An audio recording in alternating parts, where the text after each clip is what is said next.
আসসালামু আলাইকুম সবাইকে। আশা করি নিশ্চয়ই ভালো আছেন। আজকে আসলাম খুবই গুরুত্বপূর্ণ একটা ভিডিও নিয়ে।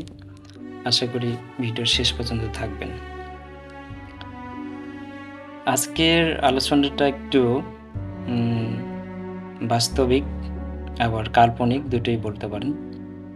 এটা জীবন থেকে ঘটে যাওয়া কোনো না কোনো মানুষের সঙ্গে যদি কোনো সাদৃশ্য থাকে, এজন্য কোনো সমস্যার সম্মুখীন যদি হন আন্তরিকভাবে আমি দুঃখিত। কাউকে কষ্ট দেয়া বা অন্য কিছুর জন্য নয়। এটা একান্ত আমার ব্যক্তিগত মতামত। জীবনে আসলে সমস্যাটা এটা খুবই কমন একটা বিষয়।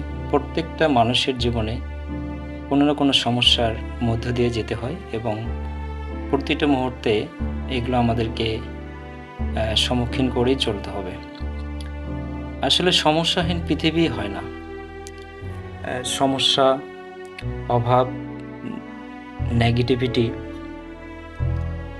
অবসাদ এগুলো থাকবেই।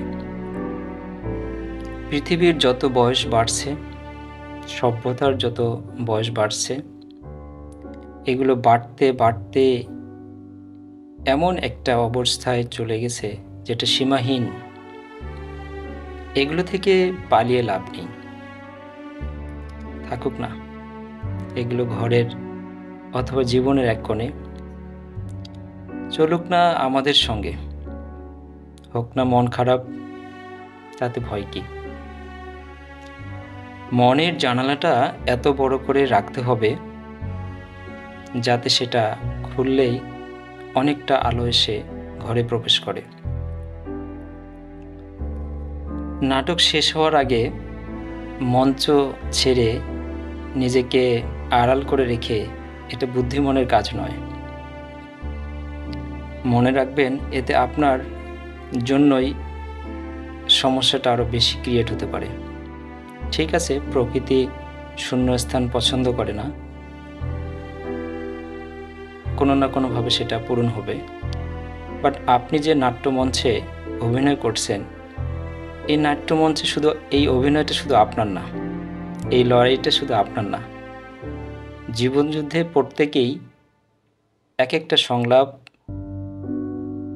এক একভাবে সে অভিনয় করে যায়। কখনো সে হয়তোবা নায়কের বেশে, কেউ হয়তোবা সেটা নায়িকার বেশে। এই নায়ক নায়িকার অভিনয় কখনো কমেডি, কখনো বা ট্র্যাজেডি।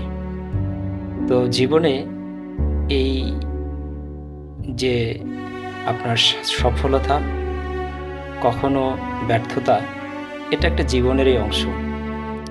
তাই নিজেকে লুকিয়ে নয়, পালিয়ে বেঁচে থাকা নয়, জীবন যুদ্ধে লড়াই করার জন্য আপনাকে সর্বদা সবসময় প্রস্তুত থাকতে হবে। সবার দিনটি ভালো কাটুক, শুভকামনা রইল। আসসালামু আলাইকুম।